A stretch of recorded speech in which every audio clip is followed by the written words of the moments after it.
செவ்வாய் தோஷம் அப்படின்னும் போது பெண்ணை ஏமாத்தினாதான் இந்த தோஷமா அப்படின்னு சொல்லி கேட்டிங்கன்னா ஆமாம், கண்டிப்பாக. 3 பையனுங்களுக்குமே 2 தாரம் இருக்குது அப்படின்னு சொல்லி கேள்விப்பட்டிருப்பீங்க. அதுக்கு எல்லாத்துக்குமே காரணம் பார்த்தீங்கன்னா இந்த செவ்வாய் தோஷம்ன்ற ஒரு விஷயம் இருக்கிறதுனால தான். ஆனால் 8ஆம் பாவத்தில் செவ்வாய் சூரியன் செவ்வாய் சேர்க்கையாக இருந்தாலுமே கம்பல்சரி மாங்கல்ய பாக்கியத்தை குறைச்சிடும். வாழைக்கண்ணுக்கு மாங்கல்யம், அது பெண்களாக இருந்தாலும் சரி, அந்த வாழைக்கண்ணுக்கு மாங்கல்யம் கட்டணும். கட்டினதுக்கப்புறம் அதை உங்கள் கையாலேயே வெட்ட வைப்போம். செவ்வாய் தோஷத்துக்கான பரிகாரங்கள் பார்த்தீங்கன்னா இதுதான்.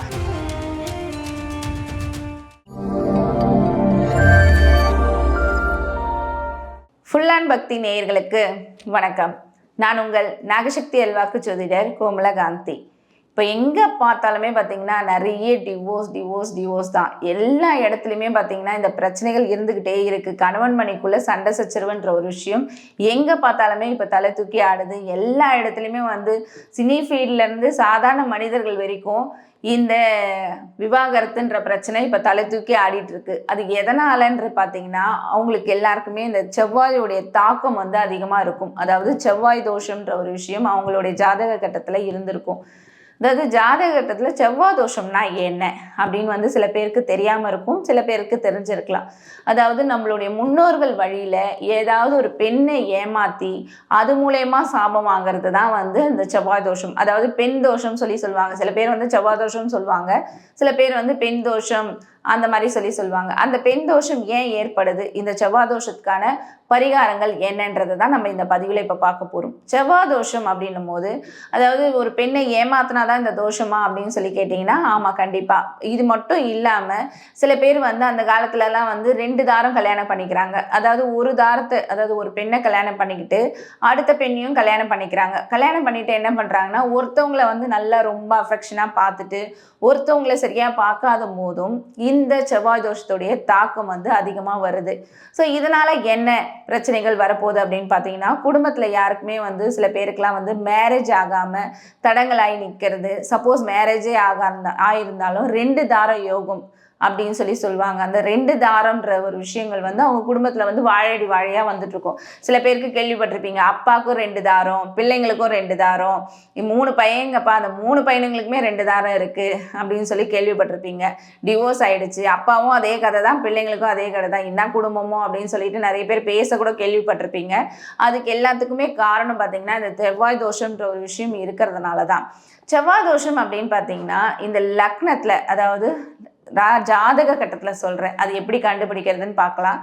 ஜாதக கட்டத்தில் லக்னத்தில் செவ்வாய் உட்காந்துருக்கும் போது கம்பல்சரி அது செவ்வாய் தோஷம். செவ்வாய் தோஷம் இருக்கும்போது என்ன பண்ணுவாங்க அப்படின்னு பார்த்தீங்கன்னா மூக்குக்கு மேலே கோவம் வரும் இவங்களுக்குலாம். செவ்வாய் தோஷம் இருக்கிறவங்களுக்குலாம் எதுக்குமே சட்டுன்னு கோவம் வரும். சில பேர் பார்த்தீங்கன்னா எடுத்த உடனே அடிதடியில் இறங்குவாங்க. அது பெண்ணாக இருந்தால் கூட சொல்கிறேனே, சில பேர் செவ்வாய் தோஷம் இருக்கும்போது அது லேடிஸாக இருந்தாங்களா, ஜென்ஸ் தான் அடிதடியில் போவாங்களா அப்படின்னு பார்த்தீங்கன்னா கிடையாது. லேடிஸாக இருந்தாலுமே ஃபஸ்ட்டு கையெடுத்து அடிச்சுட்டு தான் அடுத்த வேலை பார்ப்பாங்க. அதாவது அவங்க ஃப்ரெண்ட்ஸுங்களுக்குள்ள கூட ஏதாவது சின்ன பிரச்சனை வந்தால் கூட டக்குன்னு ரொம்ப கோவப்படுறவங்க இந்த செவ்வாய் தோஷம் இருக்கிறவங்க. லக்னத்தில் செவ்வாய் இருக்கும்போது கம்பல்சரி அது செவ்வாய் தோஷத்தை உண்டு பண்ணும். லக்னத்தில் செவ்வாய் இருக்கும்போது என்ன பண்ணுவாங்கன்னா இவங்க முன்கோபத்தாலேயே அவப்பெயர் வாங்கறதுக்கூடிய ஒரு சூழ்நிலை வரும். நல்லா ஒரு ஜாப்ல இருக்காங்க, அந்த ஜாப்ல நல்ல பேர் வாங்கியிருக்காங்கன்னு வச்சுக்கோங்க. அந்த பேர் பார்த்தீங்கன்னா இவங்களுடைய அந்த முன்கோபத்தாலேயே ப்ரொமோஷன் வாங்க முடியாத அளவுக்கு பிரச்சனைகளை உண்டு பண்ணிடும். எல்லாம் கரெக்டாக தான் பண்ணிட்டு இருக்கேன், ஏதோ ஒரு விஷயத்தில் கோவம் வந்துடுச்சு எனக்கு சட்டுன்னு, அதனாலே என் ப்ரொமோஷன் போச்சு, இந்த மாதிரிலாம் கேள்விப்பட்டிருப்பீங்க. இது எல்லாத்துக்குமே காரணம் செவ்வாய் பகவான் லக்னத்தில் உட்காண்டிருக்கும் போது நடக்கும். அதே மாதிரி 2ஆம் பாவம் சொல்லுவோம், வாக்குஸ்தானம். அதில் செவ்வாய் இருக்கும் போதும் பார்த்தீங்கன்னா சிடுன்னு இருக்கும். வார்த்தைகள்லாம் பார்த்தீங்கன்னா வேற மாதிரி வரும். ரொம்ப கடுமையான சொற்கள்லாம் இவங்க யூஸ் பண்ணுவாங்க. அதாவது நம்ம கேள்வியே பட்டிருக்க முடியும், அந்த மாதிரி வார்த்தைகள்லாம் இவங்க யூஸ் பண்ணுவாங்க 2ஆம் பாவத்தில் செவ்வாய் பகவான் இருக்கும்போது. அதே மாதிரி இவங்களுக்கு 5ஆம் பாவத்தில் செவ்வாய் பகவான் இருந்தாலுமே குழந்தைன்ற ஒரு விஷயம் இவங்களுக்கு உருவாயிட்டு கலைஞ்சிட்டே இருக்கும். நிறைய பேர் கேள்விப்பட்டிருப்பீங்க, 2 குழந்தையுமே கலைஞ்சிருச்சு, நான் மாசமானேன், ஆனால் என்னன்னு தெரியல குழந்தை கரைஞ்சிடுச்சின்னு சொல்லுவாங்க. அதுக்கு எல்லாமே பார்த்தீங்கன்னா செவ்வாய் தோஷத்தை தாக்கும். ஏன்னா 5ஆம் பாவம்ன்றது வந்து பாக்கியஸ்தானம் சொல்லுவோம். ஸோ பாக்கியஸ்தானம் மட்டும் இல்லை, புத்திரஸ்தானமும் கிடையாது. அதாவது முன்னோர்கள் வழியில் வர பாக்கியங்களை குறிக்கிறது தான் இந்த 5ஆம் பாவம். அதில் போய் செவ்வாய் இருக்கும் போதே தெரிஞ்சுக்கலாம். 5ஆம் பாவத்தில் போய் செவ்வாய் உட்காணும் போது முன்னோர்கள் யாராவது ஒரு பெண்ணை கம்பல்சரி ஏமாத்திருக்காங்க, அதனால தான் அந்த தோஷம் வந்து வாழடி வாழியாக வந்துட்டுருக்கு. ரொம்ப அந்யுன்யமாக இருக்கிறவங்க கூட பிரிஞ்சு போகிறதுக்கான ஒரு சூழ்நிலையை இந்த செவ்வாய் வந்து கண்டிப்பாக உண்டு பண்ணுவார். அதே மாதிரி 7ஆம் பாவம் கலத்திரஸ்தானம், அங்கே போயும் செவ்வாய் உட்காண்டிருக்கும் போது கடுமையான செவ்வாய் தோஷம். செவ்வாய் 7ல் இருந்தாலும் சரி, 7ஆம் வீட்டு அதிபதியாக செவ்வாய் பகவான் இருந்தாலும் சரி, கம்பல்சரி செவ்வாய் தோஷத்தை உண்டு பண்ணியே தீருவார். ஏன்னா இந்த செவ்வாய் தோஷத்தை உண்டு பண்ணும்போது என்ன பண்ணுவார்னா, இவர் வந்து தம்பதிகளுக்குள்ள கடும் வாக்குவாதத்தை கொடுத்துருவாரு, சடும் பிரச்சனையை கொடுத்துருவாரு. ஒரு நாள் நிம்மதியாக இருந்தால் அடுத்த நாள் சண்டை சச்சரவு கண்டிப்பாக வரும். இல்லை 1 hour நல்லா பேசினாவே அடுத்த 2 hourக்குள்ளே பார்த்தீங்கன்னா ஏதாவது ஒரு சண்டை வரும். ஒன்று ஹஸ்பண்ட் ஹாலில் இருந்தால் ஒய்ஃபு ரூமில் இருப்பாங்க, ஒய்ஃபு ரூமில் இருந்தால் ஹஸ்பண்ட் ஹாலில் இருப்பாங்க. அந்த மாதிரி மாற்றி மாற்றி ஏதாவது ஒரு பிரச்சனைகளை வந்து இது உண்டு பண்ணிகிட்டே இருக்கும். செவ்வாய் பகவான் வந்து இவங்களுக்கு 7ஆம் பாவத்தில் இருக்கும்போது அது கடுமையான செவ்வாய் தோஷம். ஸோ அது என்ன பண்ணோம்னா, அந்த மாங்கல்யத்தை வந்து அவங்களுக்கு நிலைச்சிருக்கிறதுக்கான ஒரு வாய்ப்பை வந்து உண்டு பண்ணாது, ஏதாவது ஒரு பிரச்சனைகளை கொடுத்துருக்கும். அதே மாதிரி 8ஆம் பாவத்தில் செவ்வாய் இருக்கும்போது பார்த்தீங்கன்னா கண்டம் சொல்லுவோம். 8ல் செவ்வாய் என்ன பண்ணுவார்ல, 8ல் செவ்வாய் ஆணுக்கு இருந்தாலும் சரி பெண்களுக்கு இருந்தாலும் சரி, அவங்களுடைய ஆப்போசிட் பர்சனுக்கு வந்து கண்டிப்பாக விபத்து ஏற்படுத்தி அவங்களுடைய உயிருக்கு ஆபத்து வரக்கூடிய ஒரு சூழ்நிலையை உண்டு பண்ணிடும். நீங்கள் கேள்விப்பட்டிருப்பீங்க, அந்த காலத்துலலாம் சொல்லுவாங்க, செவ்வாதோஷம் இருக்கிற பொண்ணையோ பையனையோ கட்டன் பண்ணால் அவங்க மனைவி செத்துருவாங்க, புருஷன் செத்துருவாரு அப்படின்னு கேள்விப்பட்டிருப்பீங்க. அதுக்கு என்னன்னா 8ல் செவ்வாய் இருந்தால் தான் அந்த பிரச்சனை. லக்னத்துலேயோ இல்லை 7ல் இருந்தால் கூட பிரச்சனை கிடையாது. ஆனால் 8ஆம் பாவத்தில் செவ்வாய் வந்து சூரியன் செவ்வாய் சேர்க்கையாக இருந்தாலுமே கம்பல்சரி மாங்கல்ய பாக்கியத்தை குறைச்சிடும். அது என்ன பண்ணுன்னா, கண்டிப்பாக அந்த ஆப்போசிட் பர்சனுக்கு, அதாவது உங்களுடைய பார்ட்னருக்கு கண்டிப்பாக ஒரு கண்டத்தை உண்டு பண்ணி உயிருக்கு ஆபத்து வரக்கூடிய ஒரு சூழ்நிலையை இந்த 8ல் இருக்கிற செவ்வாய் கண்டிப்பாக உண்டு பண்ணியே ஆகும். அதே மாதிரி இவங்களுக்கு 12ஆம் பாவத்தில் செவ்வாய் பகவான் இருக்கும்போது அதுவும் செவ்வாய் தோஷம்தான். ஸோ 12ல் இருக்கிற செவ்வாய் என்ன பண்ணுவார்னா, இவங்களுக்குள்ள தம்பதிகளுக்குள்ள அந்யுன்யம்ன்ற ஒரு விஷயம் இருக்கவே இருக்காது. எப்போ பாரு சண்டை சச்சரவு தான் இருக்கும். நிம்மதியான ஒரு வாழ்க்கைன்றதே இவங்களுக்கு இருக்காது, நிம்மதியான தூக்கம் இருக்காது. 2 பேருக்குள்ளேயும் ஏதாவது ஒரு பிரச்சனை. அதாவது ஃபோனில் பேசும்போது நல்லா பேசுவாங்க, பட் டைரக்டாக பார்க்கும்போது 2 பேருக்குள்ளேயும் ஏதாவது ஒரு பிரச்சனை.